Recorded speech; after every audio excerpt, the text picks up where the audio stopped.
going to point out something.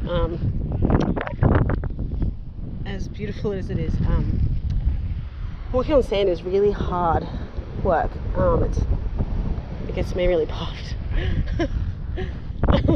especially soft sand. That's just part of having CF. You know, you get breathless with normal things.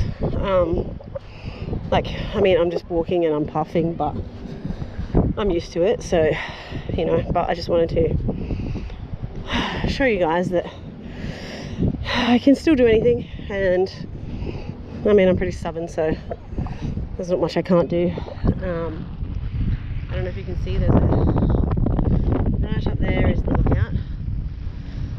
There was a lot of stairs, but it was definitely worth it. It was absolutely stunning up there. But yeah, it just takes me a little bit longer than other people, but that's fine. And I mean, yeah, I try not to let it stop me doing anything. It just might mean I'm a bit puffed and I'll be tired tonight, but that's okay. It's all part of the fun of traveling and walking on sand and beautiful places like this. I consider myself very lucky, so I'll never stop saying that.